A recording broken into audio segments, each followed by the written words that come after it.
Welcome to the Daily Gospel of John. We're taking a brief look at verses 20 through 24 in John 21.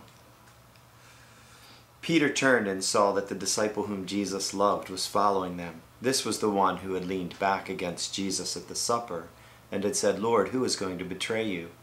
When Peter saw him, he asked, "Lord, what about him?" Jesus answered, "If I want him to remain alive until I return, what is that to you? You must follow me." Because of this, the rumor spread among the brothers that this disciple would not die. But Jesus did not say that he would not die. He only said, "If I want him to remain alive until I return, what is that to you?" This is the disciple who testifies to these things and who wrote them down.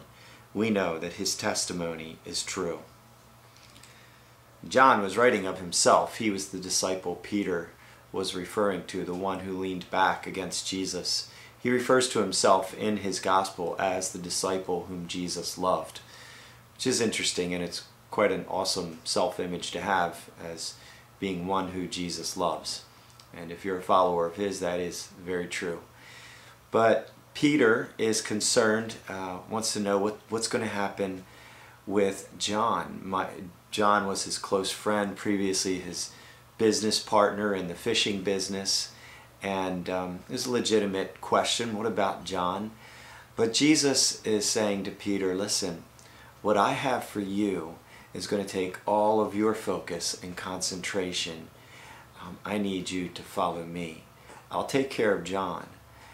So often I think we get concerned with judging or being critical of or thinking about what everybody else is up to, and we can so quickly lose sight of what Jesus has called us to.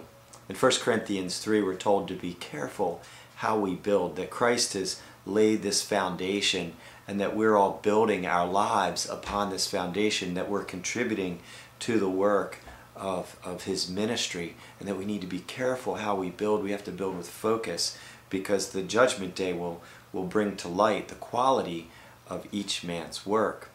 In 2 Corinthians 5, it says that we all must appear before the judgment seat of Christ to give an account for what we have done in the body, whether good or bad. Now this is speaking of followers of Jesus, believers.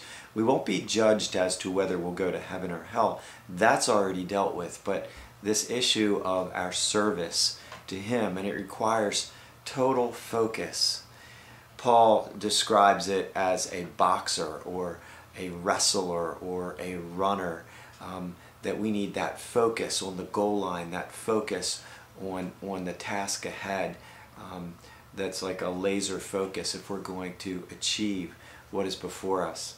Hebrews 12, it says, "Therefore, since we've been surrounded by so great a cloud of witnesses, let us run with perseverance the race marked out for us. Let us cast off everything that hinders and the sin that entangles and trips us up, and let us run with perseverance this race marked out for us, with our eyes fixed on Jesus, the author and finisher or perfecter of our race."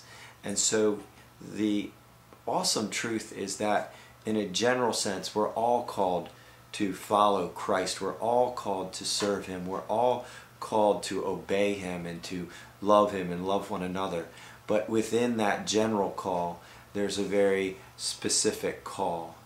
In Psalm 32, God says, "I will instruct you and teach you in the way you should go. I will guide you with my eye upon you."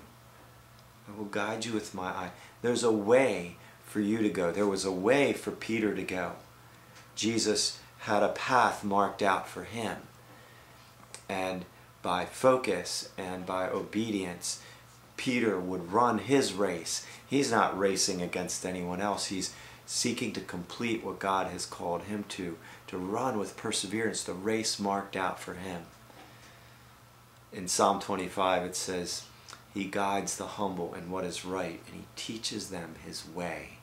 He has a specific way for you and a specific way for me.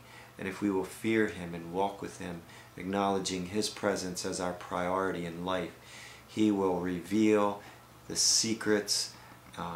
He will confide in us the specifics of the path that he has tailor-made for each of us.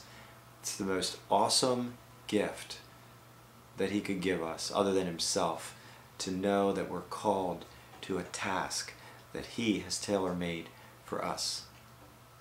Thanks for watching.